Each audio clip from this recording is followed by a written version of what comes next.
I will tell ya, boys and girls are different. I don't mean different in the obvious ways. If you have a son and daughter, you know what I mean. My daughter loves movies about princesses, where a prince comes and saves the princess from a dragon, an evil witch, or a wizard, or releases the princess from an evil king or queen. For those of you crankling your nose at the outdated stereotypes, remember my kids aren't old enough to understand the politically correct view. This is what's in their DNA, it would seem. It's an important thing to remember when marketing. My son, on the other hand, loves to watch movies about a prince who sets off on a long journey to go rescue a princess from a dragon, an evil witch, or a wizard, or releases a princess from an evil king or queen. In case you missed it, they are watching the same movie.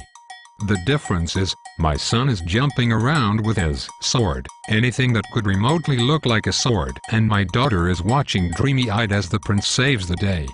There are two important lessons in this observation.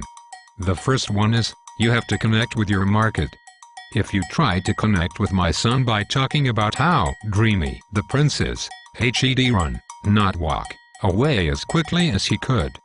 On the other hand, talk about high adventure and how strong and tough the prince is, and you've lost Morgan in a heartbeat. You have to speak the language your market wants to hear. Write to your customers, and don't worry about anyone else.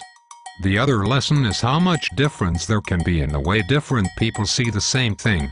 One person sees a flower, another a weed. The question is, how is your prospect gonna see you're at? Now that I think about it, there's a third lesson. I mentioned it earlier and I want to highlight it now. We are pre-programmed, either by conditioning or by genetics, with certain ideas about the world. These ideas, or archetypes, have been written about for years in psychological texts. The more you can capture them, the more you speak to the unconscious mind of your prospect. It's like having a door directly to their buying mechanism. Do you think having that kind of access to the prospect's unconscious mind might be worth a few bucks?